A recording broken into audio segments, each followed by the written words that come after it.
Welcome, everyone. Thank you for joining us to our fourth and final presentation of the 2024 school year.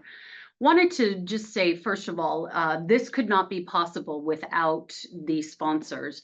As you all know, it takes all of these sponsors to pull together programs like this, and I'm so honored to have had Talinvest, CJ Segerstrom & Sons, Haskell & White, Nichols Mortgage, Greenberg Torg, and of course my very own Snyder Langston as part of this year's 2024 supporters.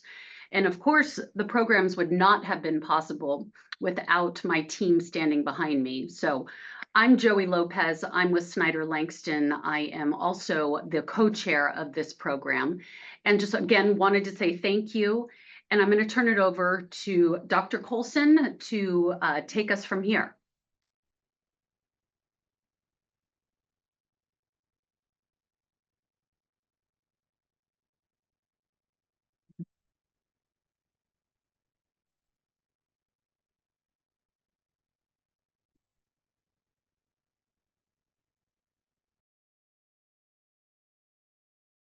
Dr. Colson, I think you're on mute. Wow.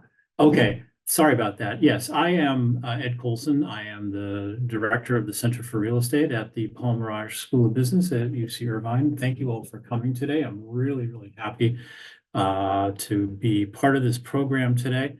We've had some great events this year and looking forward to this last event, as Joey said.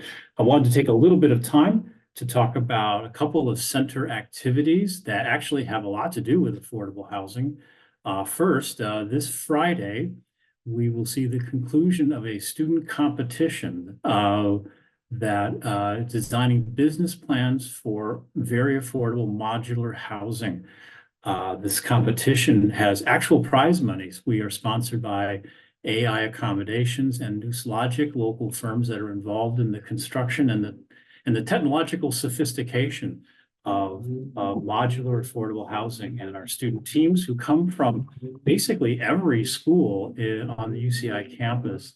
They will be presenting business plans to a panel of very distinguished judges, and we're very happy to be able to do that. I'm really looking forward to their presentations.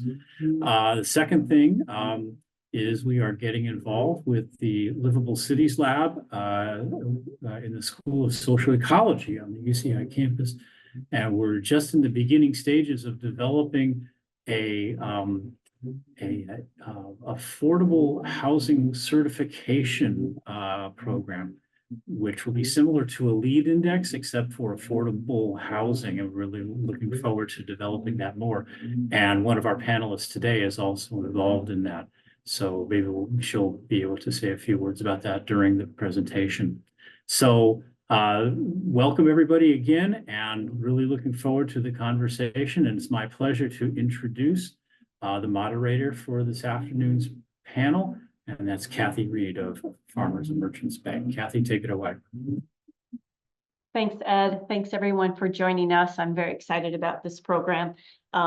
I'm looking forward to being able to share what I think is a really great panel of individuals that have been tackling the challenges of affordable housing head on over the last probably for many decades of their careers. And so I did want to share a little bit about how this came about and a few stats on what I've been able to research in terms of affordable housing. Sharon, who is the executive director for the UCI Center for Real Estate, had asked if I would put together a topic, and this is something that was near and dear to me. And I started doing a little bit of research, and it was near and dear to me primarily because I thought about my own children who are 23 and 26, just graduated from college. And I thought about when I graduated from college and I was able to, I knew what my salary was. Theirs is much higher than mine, but they can't afford a house. And I could back when I graduated from college and got married. So, you know, affordability becomes just a math equation, right? It's how much do I need to earn to be able to afford a house? And if you look at some of the statistics today, in the research that I did, the annual household income needed to qualify for a mortgage loan at a mid-tier California home in March of 2024 was 235,000, which is 2 times the median California household income. So obviously we've got a gap here where wages really aren't keeping up with housing costs. And from January 2020 to March of 2024, the growth in monthly payments for a mid-tier home grew over 80%. And for a lower bottom tier home, the growth in monthly payments was 86%.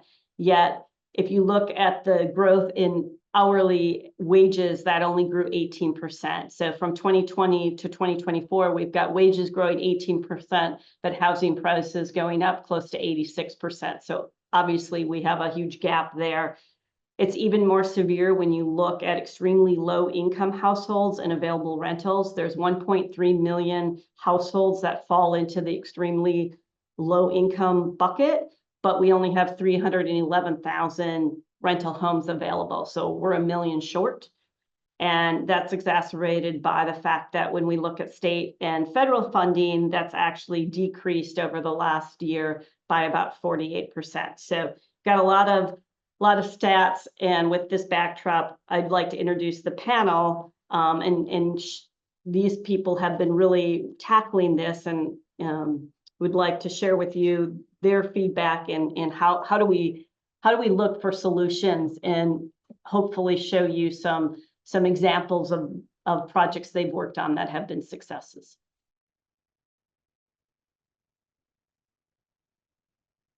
So first, I'd like to introduce Carly George. Carly is the Executive Vice President of the Irvine Campus Housing Authority.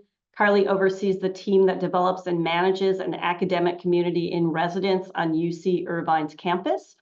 Her team markets housing programs to faculty and staff and oversees the sales process. Her efforts have been instrumental in continuing the program's goal of providing and maintaining affordable housing and fostering academic community in residence for UCI. Laura Archuleta is the president and CEO of Jamboree Housing. Under Laura's leadership, Jamboree creates complete, healthy communities where residents thrive as they live, work, shop, and play in their local neighborhoods. Under her leadership, Jamboree's asset portfolio has grown to a market value of over $3.2 billion, directly benefiting over 20,000 Californians. She continues to be at the forefront of driving long-term solutions for the housing crisis through collaborative efforts among nonprofit organizations, public sector agencies, and private companies.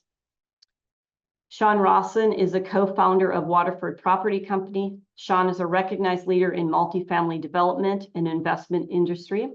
An expert in affordable housing, Sean has a deep understanding of tax credit financing and housing policy. He is experienced in working with local governments to create a diversity of housing types to meet their public policy goals. Ricardo Soto serves as a principal planner for the advanced planning section in the city of Santa Ana. Ricardo has worked on a variety of projects for the city of Santa Ana, is currently undertaking a comprehensive update of the city's zoning codes. And Sylvia Vasquez is the deputy city manager for the city of Santa Ana. Sylvia has a 20-year history of public service with the city of Santa Ana, starting her career as an intern in the Community Development Agency and has held positions in workforce development, community development. She is experienced in developing, implementing, and administrating a variety of economic development initiatives encompassing real estate transactions, disposition, and development agreements, long-term leases, and land exchanges.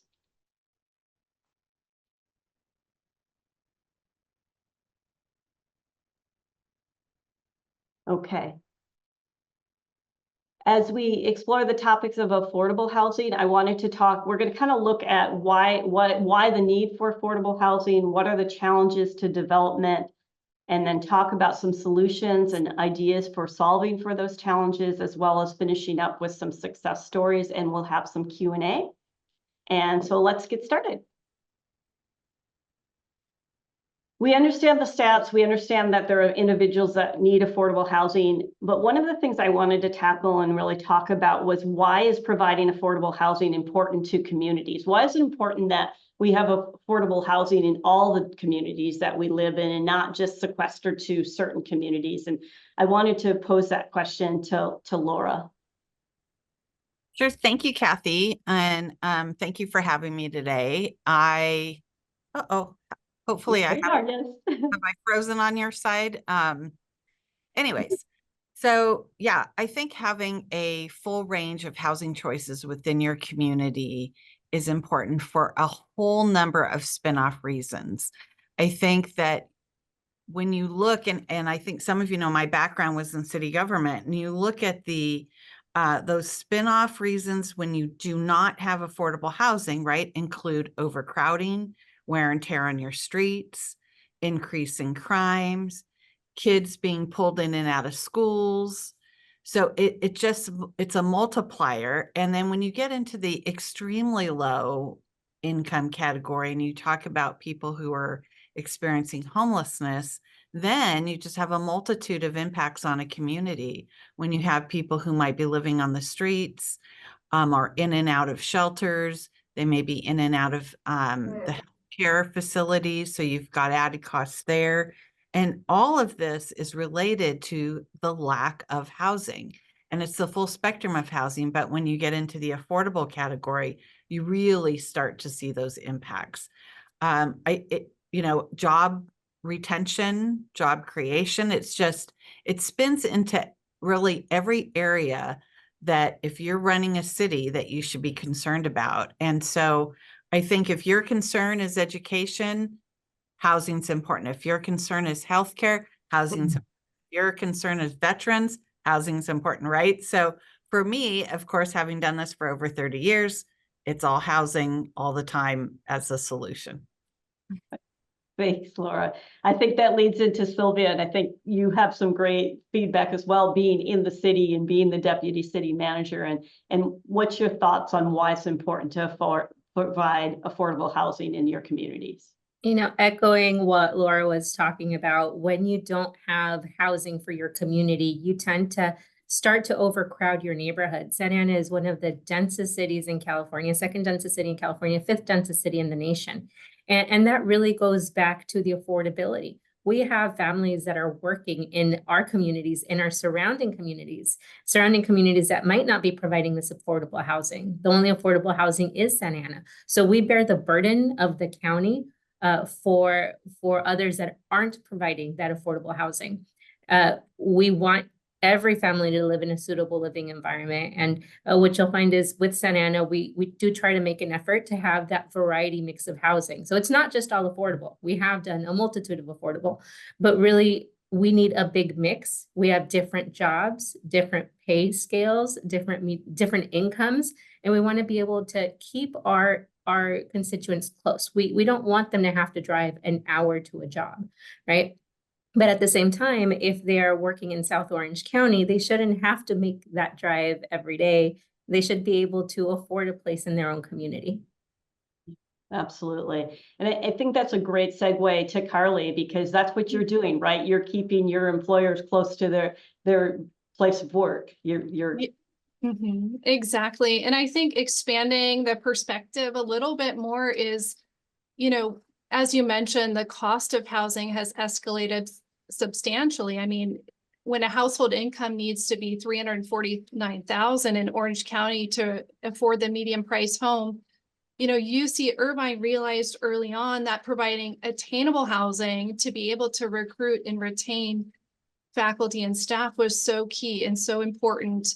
And like you mentioned, Kathy, allowing them to be close to campus so that they can be productive employees is really important as well. So it's, providing attainably priced homes to faculty and staff has given the university a tool to assist them in recruiting and retaining and removing that high cost housing barrier when someone is considering if they're going to move to the Orange County area. Really some great minds had great foresight early on at UC Irvine to be able to provide attainable housing to this community. And it wasn't just UC Irvine as well. The Irvine Company and the original land deal, the second land exchange, the inclusionary area provided some goals to provide housing for faculty, staff, and students to build a neighborhood close to campus. So Irvine actually learned from other UCs because it's younger, primarily UCLA, that not having attainably priced housing in close proximity to campus created that affordability barrier. Thanks, Carly. And I think that really illustrates, the question and the answer of why it's important to have affordable housing in your community and all the benefits that come from it. And so we know it's good for our communities, but we're seeing a crisis. And so I want to kind of turn it over to Sean and Ricardo and talk about what are the factors that are really causing that? Is it population growth? Is it income levels? It's probably all of the above, but if you want to, Sean, kind of talk to that. Yeah, in terms of just the need for affordable housing and the crisis, I think that's effectively what you're asking, Kathy, right? Just kind of it's I think what Carly and Sylvia and Laura touched on, affordable housing and trying to house folks in communities that they work, that's a key factor. And then you get into the different demographics, meaning you have PSH households, which are permanent supportive housing, so kind of the deepest levels of affordability, and then moderate income. And so depending upon kind of which population you're serving, there's different needs. But I think there's challenges at all those levels. And, really, we can cite off a few. Obviously, available land in Orange County, it's very challenging. With redevelopment gone, so redevelopment agencies were abolished over 10 years ago. That was always a nice funding source to provide local matching funds. So it's trying to really create the capital stack, which typically will have 3 or 4 sources of funding: state and federal tax credits, local matching funds, tax exempt bonds. And then there's the land use perspective as well, which is getting entitlements in California. Our legislature and the governor, they've taken, I'd say, some pretty strong steps the last 3 years to make or to create pro-housing legislation. That said, there's still, dependent on the community that you're in, there's still NIMBY elements that we encounter. And so I think collectively that leads to just challenges that we face. And I think as an industry and we really pride ourselves in working with our city partners, so trying to find solutions to overcome all of that. I'll stop there and turn it over to Ricardo. Thanks, Sean. Yeah, just add a couple of factors to that. I would say just flatly, we haven't produced the number of units that we've needed for decades now. So now we find ourselves with a giant backlog of units that we need that are just pending demand. And then on top of that, over the last couple of decades, we had a recession that had kind of a long tail effect. So during the recession, you had a lot of development projects that were stalled or just not even started. And that's on the development side. But also within the industry itself, during the recession, you had a lot of planning professionals and professionals in the development community that left the field and went somewhere else. So you lost decades of just experience and knowledge in home development to other industries. And we're just seeing kind of a rebuild in that. So in the city, we went through a giant period where a lot of planning members were laid off, and it took us years to kind of build back up to a place where we are now, where we can handle some of these larger scale development projects. The other thing, you kind of mentioned it earlier, Kathy, was about your kids kind of coming into the age of wanting to venture out of the home and seek their own apartments or homes. Me being part of like the millennial generation, one of the biggest generations in the US, we all entered into this hunt for our first apartment all at the same time. And there's a giant spike in demand. And when you kind of overlay that with that backlog of units that had been taking place for decades before that, we kind of ended up where we are now, where you have this bubble of the millennial generation seeking apartments, seeking their first or second homes that we're just not finding. So because there's such a need or a want to live in coastal California, because it is a destination, a place with a lot of employment and opportunities, you kind of end up with that situation with those that can't afford to live there are pricing out those that can't. The other thing, just from like a planning side that I've noticed, is that there's been a trend over time for households being smaller in size. So while there's been a kind of a flattening of the population increase in California over the last couple of years, the households being produced or created are increasing because you have more people living alone, whether that be young professionals or even seniors that no longer want to live with their families or want to just be out on their own versus living in some kind of multi-generational situation. It just creates that much more of a need for units, even though there's not a direct tie to population increase per se.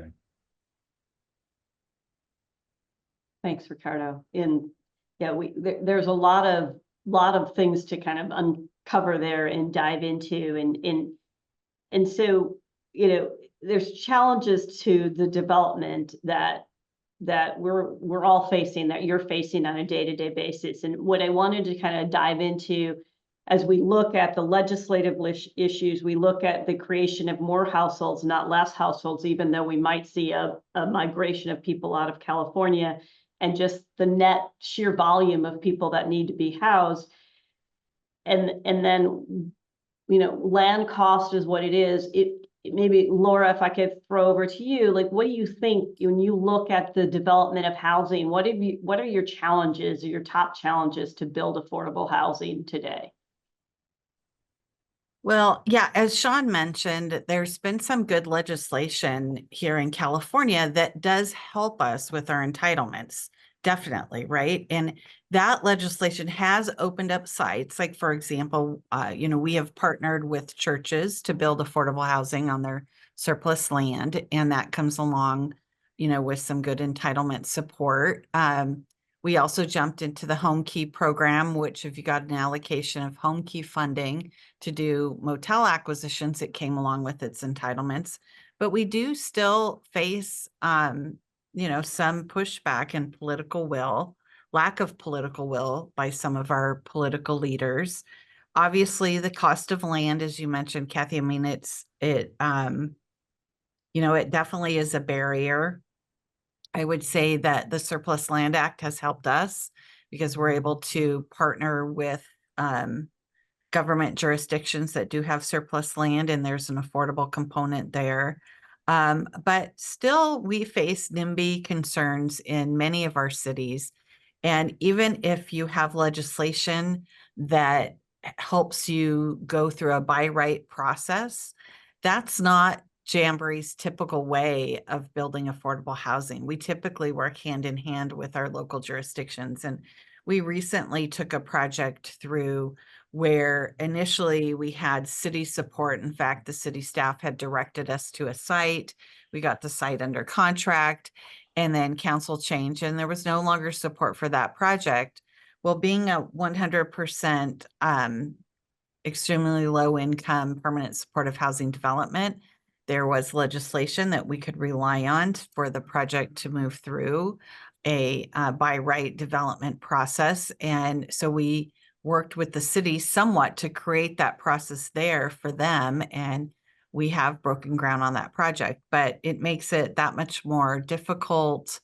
They had committed $1.6 million, which they rescinded that commitment going through this process. And so it's still very tricky. There's just, you know, even though there were over 50 bills last year ran to somehow support housing development, it remains still very, very tricky to get these projects built. Thanks. And I think, Sean, you could definitely add to that in terms of what you've seen, and if you could kind of share some of the legislation and what your challenge, what's working and what the challenges still are. Yeah, I mean, I'll start from the top and don't want to repeat what Laura said, but you know, I think I agree with what Laura said. You know, I think just to give you an example of certain bills that were passed, I'll start there and then get into challenges. There was legislation that was passed in 2022, AB 2011. Buffy Wicks, who's the chair of the Assembly Housing Committee, it's her bill, her legislation, and effectively it allows by right rezone for commercial properties if you meet certain affordability thresholds, and then there's certain labor components to it. it doesn't work for all projects. We're just embarking on our first use of that bill, if you will. And I think the first project to get approved under that legislation was up in Northern California in the city of Brentwood. But that's one that we've spent quite a lot of time looking into, and effectively allows by right component to develop. To Laura's point, though, we look to work with our jurisdictions hand in hand.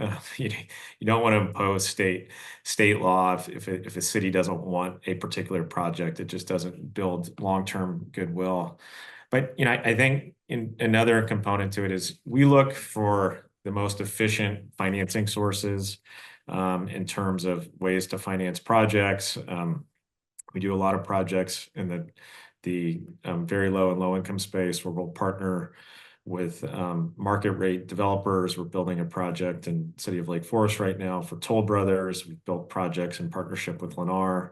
In the city of Irvine, we've partnered with the Irvine Land Trust in Lennar. So there's different funding sources, and I think that's where we pride ourselves on is really getting creative and really specifically creating the most efficient capital structure to provide the most units, and that's through looking at different affordability levels, different capital sources available. But again, that takes time and creates its own host of challenges.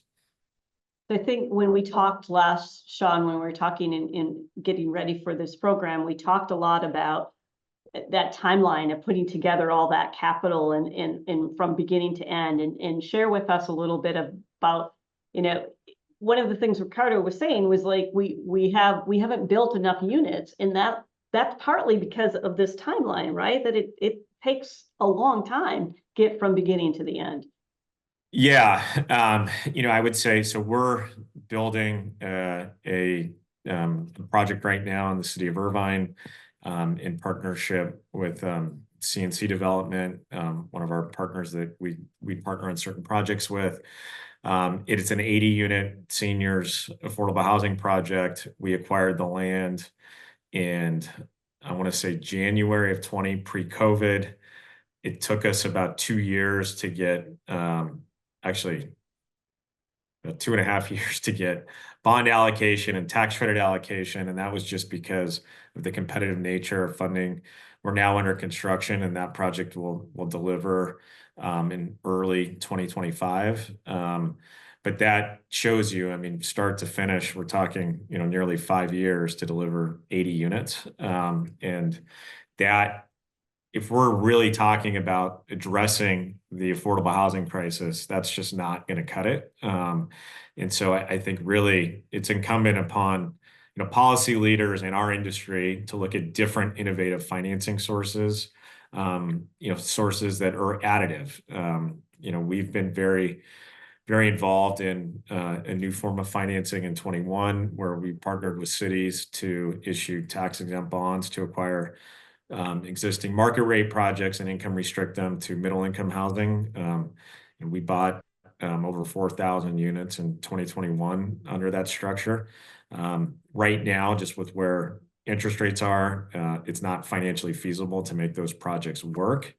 But that said, we think that as interest rates start to decline again, that it will be feasible. But that was a new source of financing that had never been used. So I think really it's just looking for creative ways, in ways that we can start to address this crisis with scale. Thanks, Sean. Sylvia, what's your feedback on kind of the challenges that you're seeing from the city's perspective of development of affordable housing? Well, I'd like to start by saying that our community is very open to affordable housing, so much so that we also want to make sure that we balance it out with the market rate housing.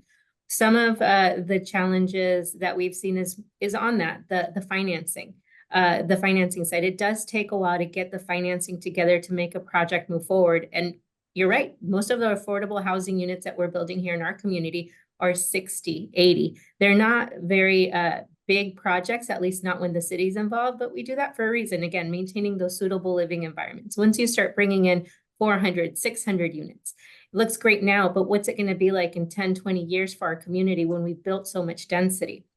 So for us, what we see as challenges is really not so much the zoning that we've created here in the city, because we're doing that to really protect our community, to have a balance of jobs and of housing. Sean mentioned 2011. I'll let Ricardo touch on that one a bit, but we have zoned appropriately to make sure that we're able to build in 5 focus areas, good density. We also have overlay zones. So other cities may have those restrictions that we don't, making it a little bit more difficult. And for Santa Ana, I would say that we definitely want to, we don't want to create a hindrance to building housing. That's not what we're doing, but we do want to have a balance of jobs and housing. Ricardo, can you touch on AB 2011? Yeah. Your experience. We're pretty familiar with it as well. When the bill was first signed into law, we kind of took a look at it and thought through the impacts that this type of legislation would have on us. We were kind of in the middle of going through a general plan update process where we had already created a lot of additional housing opportunities on some of the key corridors in the city at densities up to 125 dwelling units. So we thought, we're creating this plan that's going to not only create opportunity now, but well into the future. And then so when AB 2011 got signed, we were looking at the impacts as far as how some of the income generating properties, commercial, industrial, would be able to be converted to now housing, when we already had a plan for where the housing should be located. And then that plan also looked at not just like a housing at all costs approach, but really looking at where were the key opportunity areas within the city so that we create housing opportunities that are going to be occupied by vulnerable populations in opportunity areas, not just anywhere. And we looked at this piece of legislation as kind of broad brush approach and not really taking into account our local conditions. So what we saw was there's an opportunity in the state law to exempt certain parcels from the bill if you could demonstrate that you had sufficient capacity on other sites to accommodate those potential lost units. So I believe we may still be the only ones. We went through the process of exempting key parcels in the city that we thought were key to maintain as commercial to help pay for the services that our residents need. That's fantastic. It's really interesting thinking about that, because you could, it sounds like the city of Santa Ana has been very thoughtful in how they're approaching everything, and where do we want houses? Where do we want commercial? What do we want our city to look at, like, 10 years, 20 years, 50 years from now? And I'm not convinced that all cities are doing that. So as you look at zoning and what you're doing with zoning, Ricardo, share with us kind of what that looks like and how that's going to help in some of these areas as you're redoing zoning. Yeah, we're going through a comprehensive zoning code update. So this is the first time the city's zoning code has been comprehensively updated since the 1960s. So Santa Ana, Orange County is a vastly different place now than it was back then. The community's needs are different. And this is kind of step 2 to that general plan update that we just underwent. So the zoning code update is really just to implement that vision that was in the general plan that was founded on the community's input. So through that zoning code update process, we're looking at ways to streamline review and permit processes for housing. However, there's been a lot of bad past planning practices where community members have felt that the city at that point kind of like steamrolled what the community really wanted. So the community really wants to be involved in the decision-making process. So we're kind of having to strike a balance, right, where we want to facilitate housing development, but also create opportunities for residents to be involved in how those decisions are made for how their community takes shape over the next 10, 20 years. Thanks. And Carly, when you're looking at the University of Irvine and you're trying to build more housing for your staff and your faculty, what are your challenges in that development process? So for us, escalating costs have just directly impacted being able to offer attainably priced homes here on UC Irvine's campus. our model, because we're removing the land element, is essentially delivering homes at the cost to construct. So when we're seeing double-digit percentage increases in labor and supplies since we last built in 2020, it just really impacts our ability to offer homes that are affordable. Because again, the land element is removed, so we can't just bump up density to meet that concern. We tackled it by shifting our design. So currently we're developing 104 for-sale homes. We began designing in 2021. And it was actually, the original project was a 5-story stacked flat product type, but we had to shift in 2023 because of the cost escalation. So now we're building 3- and 4-story row townhomes, which improves the cost to construct. And it allows us to deliver them at a more affordable prices for the faculty and staff. So that was the solution for us, again, because land's not part of the equation. We're on a long-term land lease with the Regents. But I think just finding the solutions, and it was a process for us. We surveyed the community, engaged decision makers, and then had to explain why we're moving away because of the cost to construct. And are you still seeing that today in terms of, and this is maybe a question for any one of you, in terms of, as we were looking post-COVID, we were seeing labor shortages, the cost of everything going up. Has that abated, or is it still increasing? Carly, I think for us, I mean, what we've seen is that, the supply chain issue is not a concern, but supplies are not going up as dramatically, but labor is. Yeah. Laura, have you seen the same, or? Yeah, well, we are still continuing to have some supply chain issues, specifically in electrical gear and utilities. So that's still dragging some of our projects. We are running into situations where we're seeing smaller pools of subcontractors. We're right now serving as our own general contractor on about 6 projects. And so we see those subs pretty close, right? We monitor what's going on there. And that does impact things, right? The lack of competition. If we need 3 bids, especially on our prevailing wage projects or different developments we have, that can slow down the projects, moving forward. I don't think we're seeing the huge jumps in cost escalation that we've seen over the last few years. We're starting at least to feel a little bit better about things. I don't know if that's just kind of an internal feeling, because some of what we call our COVID babies, which were so difficult and had subs going bankrupt and different things during the COVID period, are completing, but we're starting to look a little more positive out to 2025. Okay. Sean, Ricardo, or Sylvia, any other comments on supply and labor costs? I can touch on that. I think what Laura said and what Carly said, we haven't seen those huge jumps. We've seen costs start to level. Unfortunately, to make things, because, in addition to doing affordable housing, we do market rate development as well. In 21 and 22, even though costs were going up dramatically, we were still able to make projects pencil in a lower interest rate environment. If you were doing a market rate deal, you were looking at rent growth and being able to underwrite that in. And I know this is an affordable housing panel, but that all said, it doesn't apply to just supply of housing in general.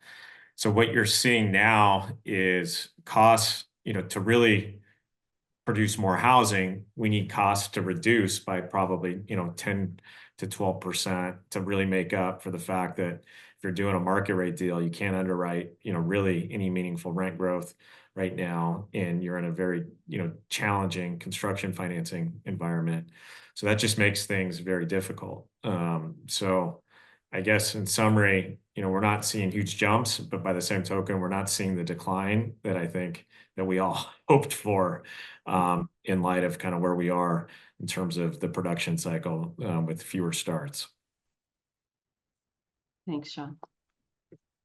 So lots of challenges. Part of the point of this discussion was to also figure out how do we solve for the challenges, and what are your solutions or strategies, and maybe since we have you here, Sean, maybe you can talk a little bit about legislation, government, whatever you think are some solutions that might solve for some of the challenges. And I'm sure there's we need a lot of solutions, and because there's multiple areas that need to be addressed. But what are you seeing as possible solutions, and what would you propose as additional solutions?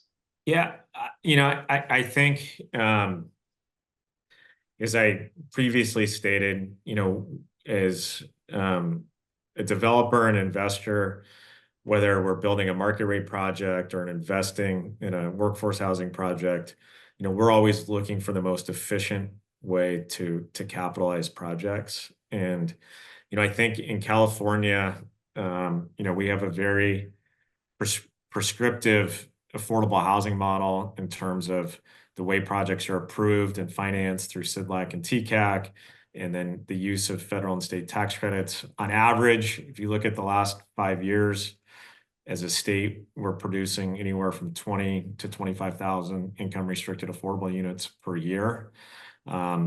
In total, I think we're producing about 100 to 110,000 of just new housing units per year. So we're well underserved. And I think that, really what we're looking at is different ways to get creative, because as an affordable housing industry, as Laura knows, we're constantly looking at, if we're funding a 4% tax credit project or 9%, what projects are we competing against, and how much volume cap is available to get bond allocation through CDLAC. And then if you get bond allocation, you go through TCAC, versus if you find different sources of funding that are additive, whether it be private equity, just different mission-driven capital sources. And so that's one of the things that we're really working on. We're working up in the Bay Area with a couple newly formed joint powers authorities. We closed a deal out of state, but Texas has been very active in looking at public-private partnerships through, they have what they call housing finance corporations, where you can partner with an HFC, and they'll provide certain tax abatement incentives to deed restrict the acquisition of market rate unit or buildings, and then to provide middle income housing. And so I think really that's the big thing that we're working on, is with policy leaders, certain cities, certain counties, to look at different ways we can provide additional financing sources. Because if we're going to tackle this crisis head on, it can't just be through the traditional tax credit model. It's just we're not producing enough units. We have to look at different additive sources to be able to produce more housing. Laura, would you like to add to that? Well, Sean covered quite a bit. I do think that it makes it hard to have been working in this field for over 30 years and still see what a crisis we have, right? So trying to figure out what would change it. I mean, clearly the restricted affordable housing is just a very small piece of what's needed. I think that the funding programs have made it difficult to do mixed income housing across the board.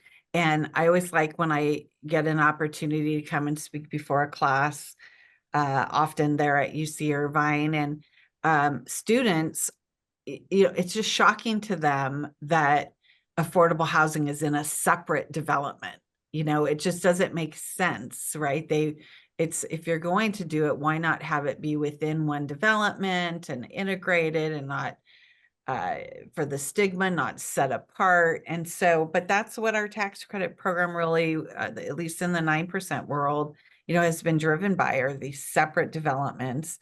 And so I'm hopeful that we'll see some change to that we'll start seeing more support for mixed income housing. I think as a state, we're seeing more and more inclusionary zoning ordinances coming forward as a tool in a city's toolbox to address their affordable housing needs. And I think that's a benefit to give that as an option. And so my goal is to, and I've kind of branched out from my comfort zone. So I sit on the CIA board.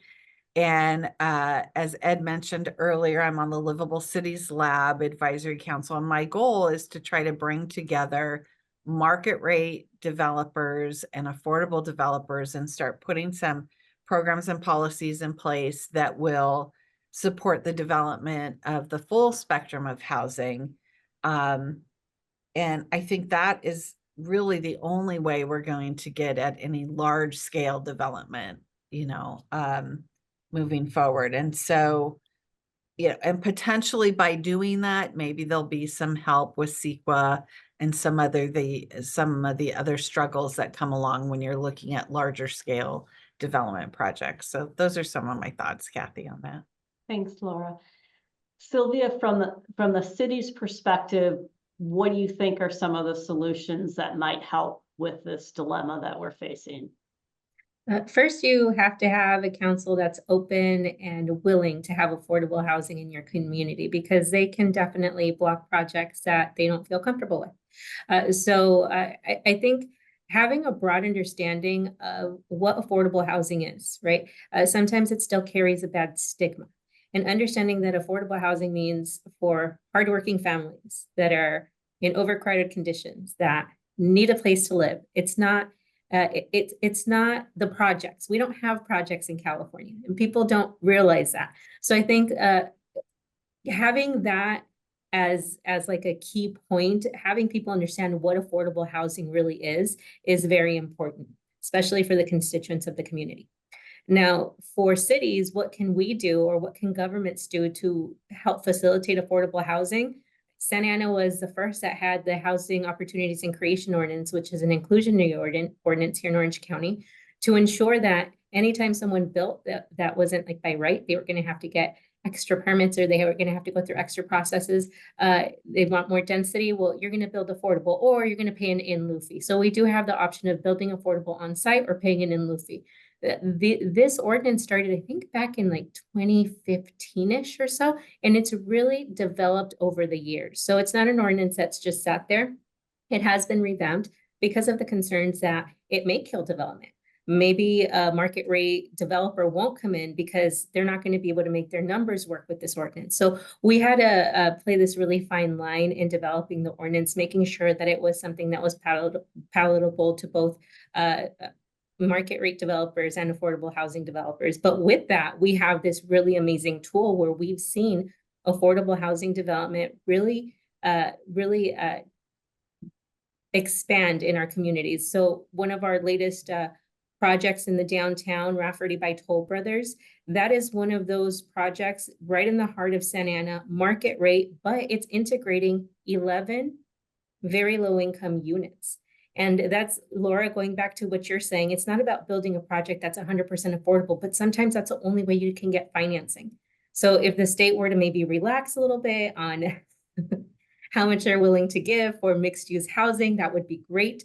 But for our purposes, we do like to have that tool in place for our housing creation opportunities ordinance, because it allows every developer, now it's every developer that builds in Santa Ana has to either pay an in lieu fee, which we then take and we can put to other projects. So that's one tool that we have. The other one is land that we still had from old redevelopment times in the Housing Successor Agency.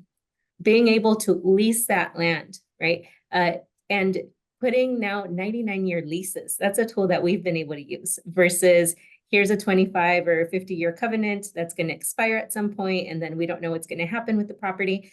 Being able to control the land, not just sell it and keep it with affordability restrictions, that's another tool that's very helpful for cities if they do have land available.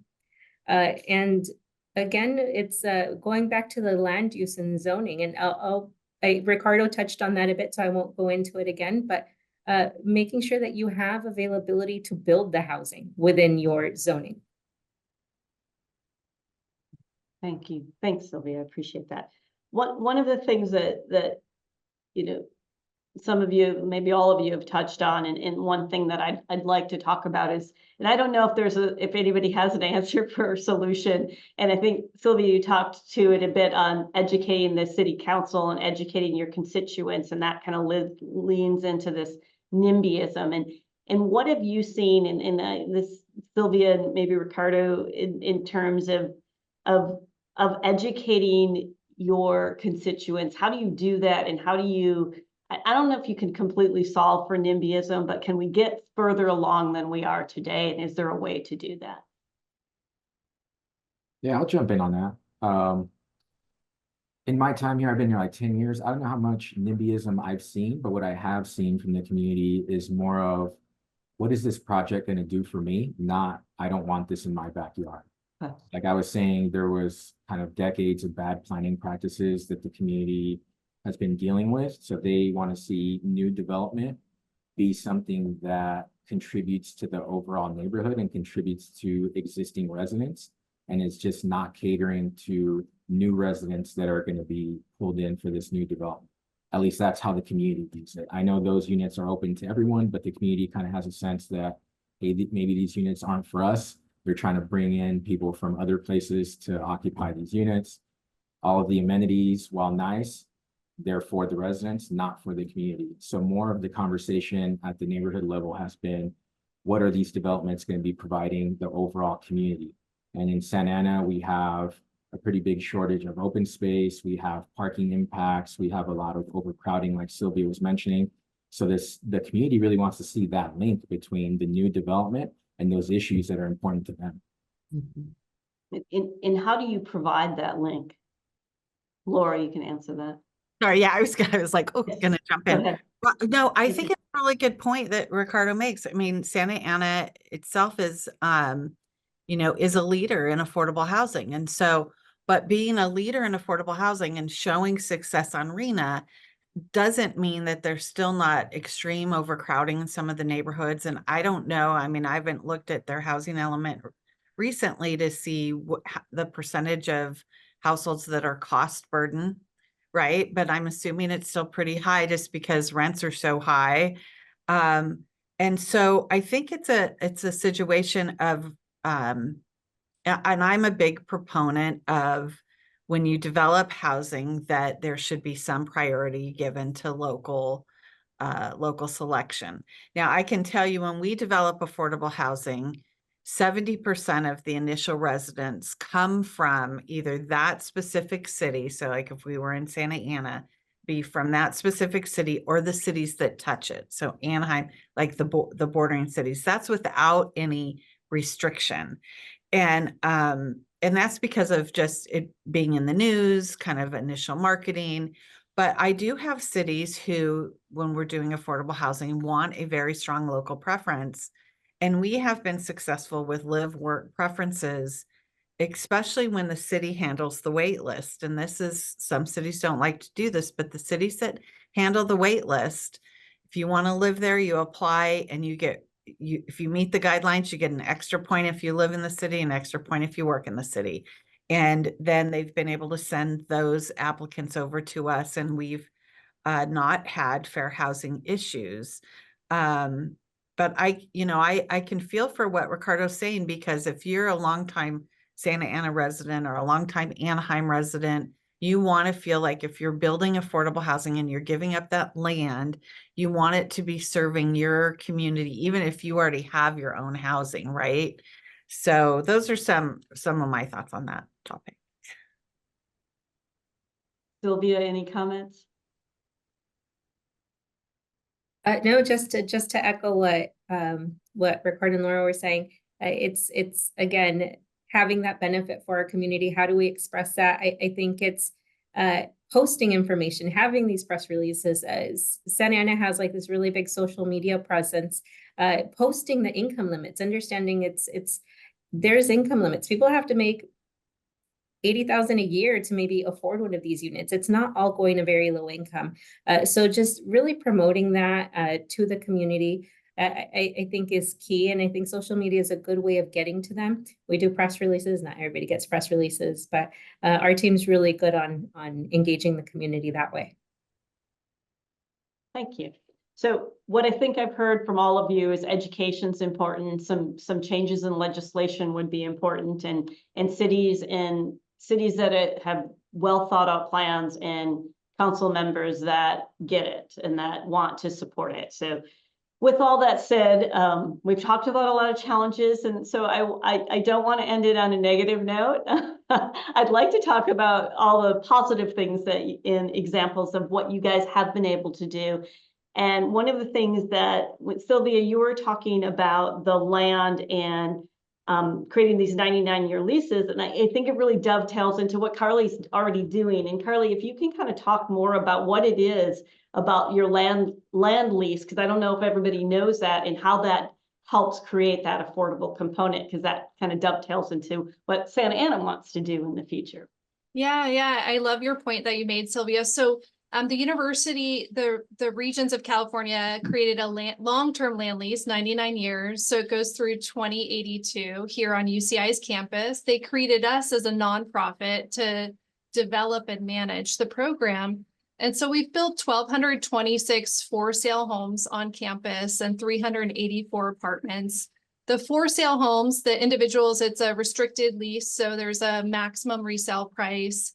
There's other restrictions like primary residence. And it's really allowed those owners to, they're gaining equity. It's modest, so it's not market, but they're gaining appreciation. They're paying down their principal. It's allowing them to generate wealth, and it's still restricted at the same time. So I think it's a great solution to many cities. I know Irvine Community Land Trust, Sean, you brought that up. They created Sage Park recently as well.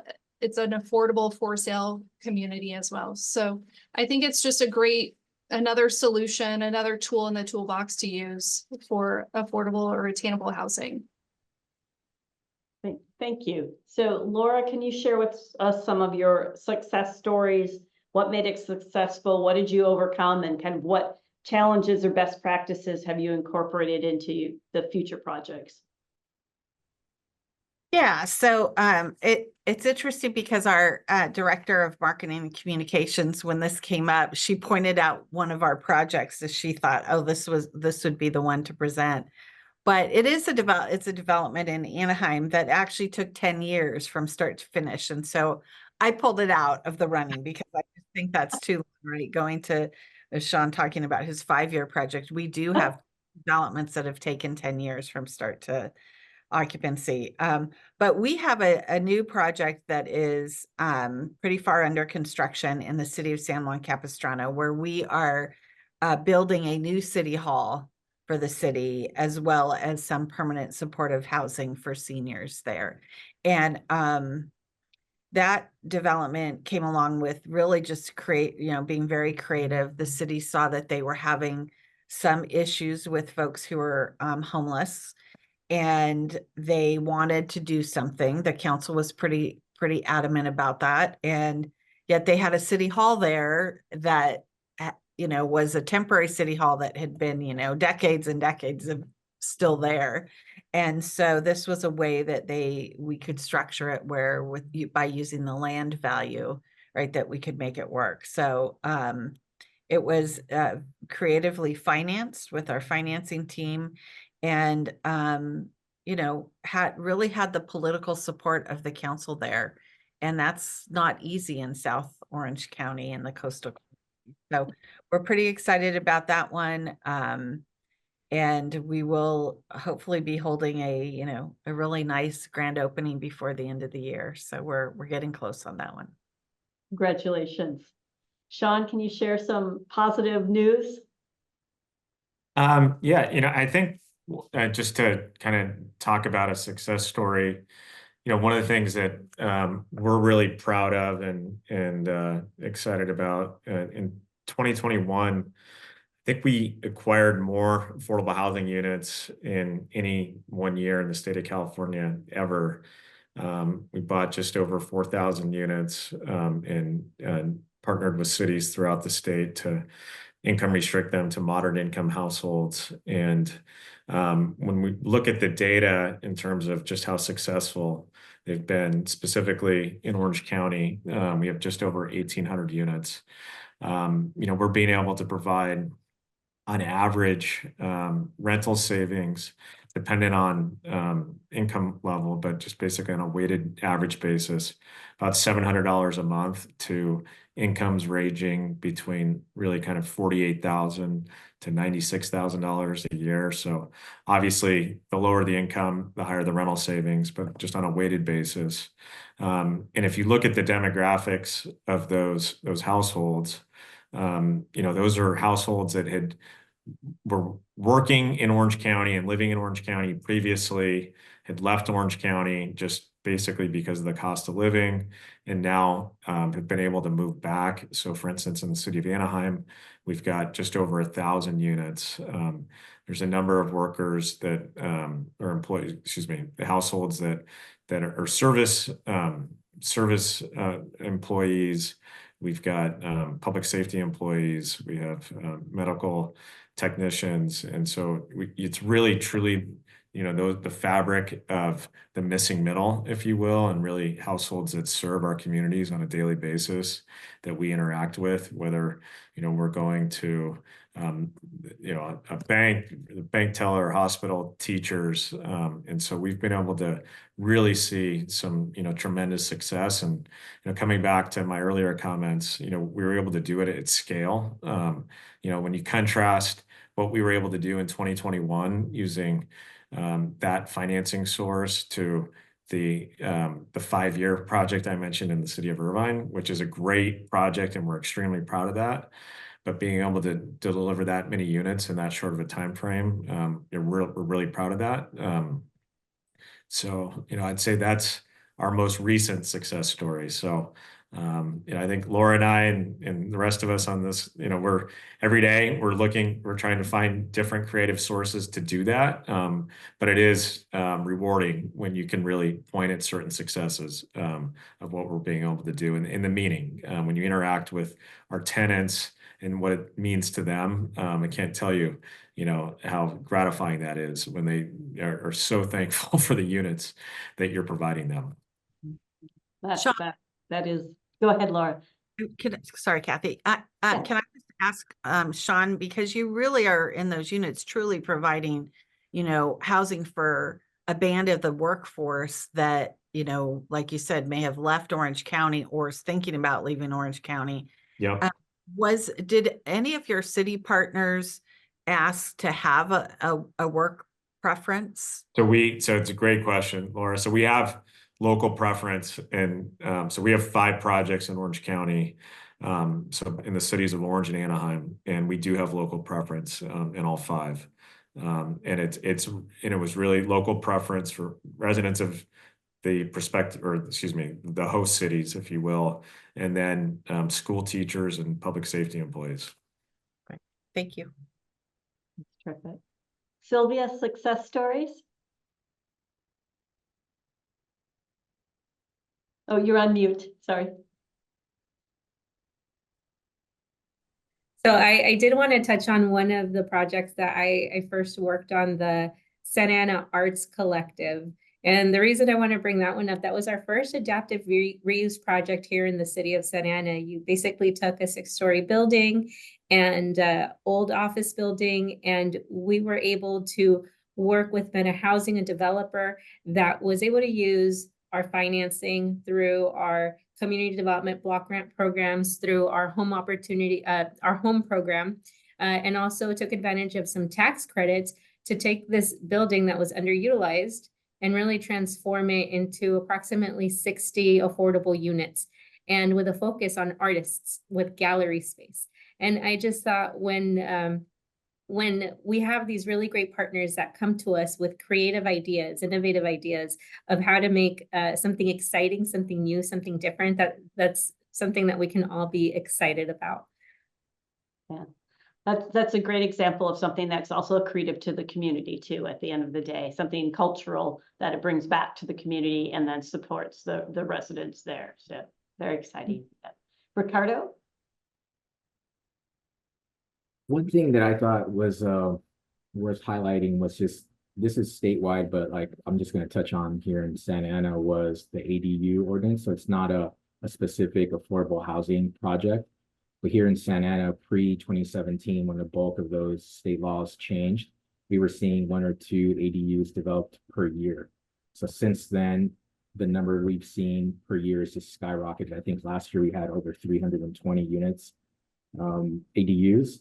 And the Southern California Association of Governments had conducted a study of the affordability levels of ADUs in Orange County.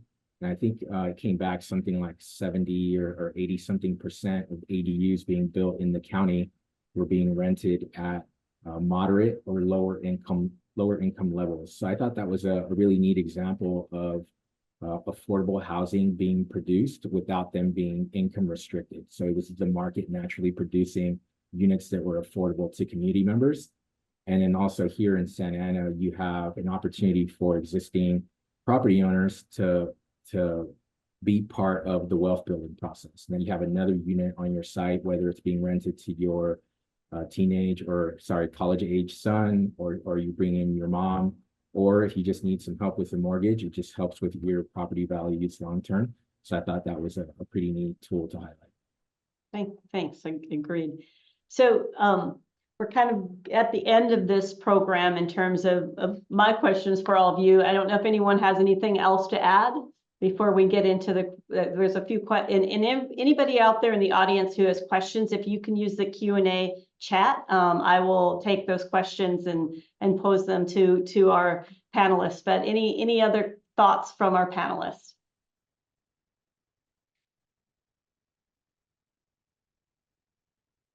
Okay, well, I took notes as we were going through this, and I was listening to you all, and I took away 4 things that I thought were what kind of is needed at the end of the day to get to this. And you need to partner with cities, you need political support, you need creative financing, and you need reasonable land costs. So if we get all 4 of those, I think we've got a good chance. So let's work towards that going into the future here. And I have a question out there that is for Sean. And Sean, the question is, how did you navigate fair housing laws to enact that preference for workforce housing? I have heard that building workforce housing has faced challenges in the past because of fair housing laws. Yeah, that's a good question. So there are fair housing laws when it comes to certain preferences. I will tell you, and I'll be honest, and Laura, maybe you can chime in on this, is I know that there's legalities for local preference. I'm not an attorney, so we always make sure to run it by our counsel before we do that. So I can't cite kind of the legal theory behind it, but I know that's always something that comes up when we're looking at certain local preference provisions in our deals. A number of our projects have them. I think actually I know for a fact our Irvine projects do. So it's just, a lot of cities do enact them, but I can't cite kind of the case law behind that. But Laura, maybe you can.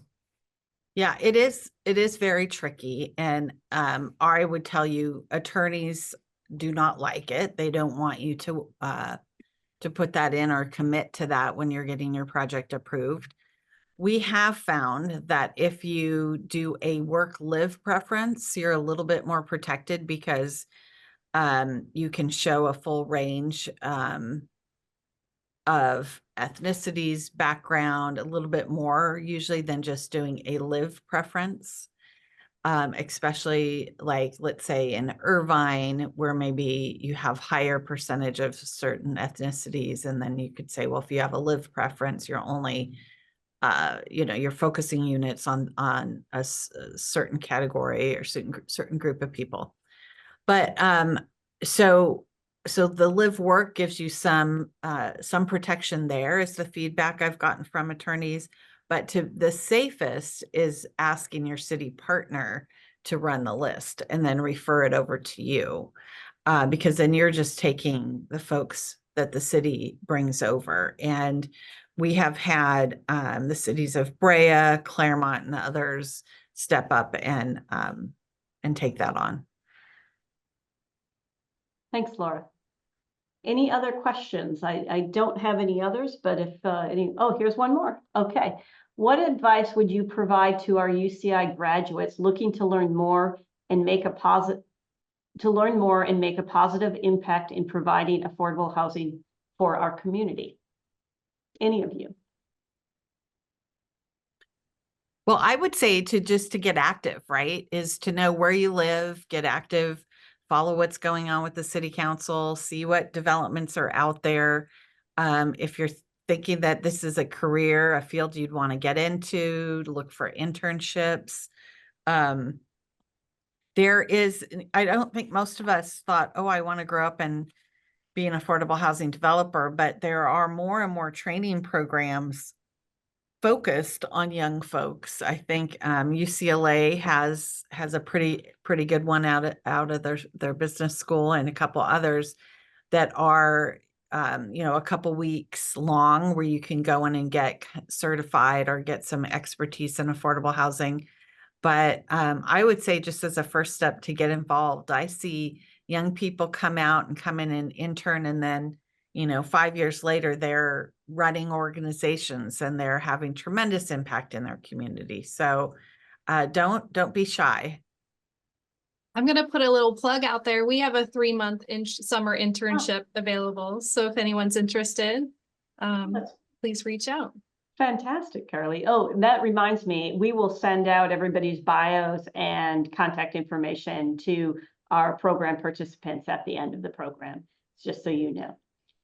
Thanks, Carly. Anyone else in terms of how to get involved as a UCI graduate? I mean, just to echo what Laura said, I think just being intellectually curious in terms of really, doing research into what's the scope of the crisis, how are certain cities, local governments, really trying to provide solutions, what are the financing strategies? Because obviously the more knowledge you have, then to your point, Kathy, then the more effective you can be in terms of whether it's on kind of the activist side, the practitioner side, the policy side, whatever interest level you have. Thanks, Sean. We have another question for you, Sean. There was talk of a similar program to Cicada. I think that's CSCDA. CSCDA, yeah. But for ground up affordable housing to build more middle income housing. Can you speak to that? Yeah. So in that program is still alive. As I mentioned at the beginning of this webinar, there's been certain just financing challenges, but then candidly, there's certain policy parameters. The CSCDA program, it was really a JPA finance program. There had never been a program like that had provided that type of financing source and really moved at that scale. So we're working with policy leaders at a state level to provide just certain regulatory parameters that they've asked for, and we're working through that. And but to your point, we see it as a very viable source. We're looking at a couple projects right now using that as a potential financing source. And I guess the answer is TBD. We think it's a very viable source long term, and we're just waiting for financing markets to get more, accretive to using it right now with where bond rates are. We are too in the banking world. One last question, and this is for anyone that might have an answer to this, is how is the challenge of affordable housing impacted migration of jobs out of California?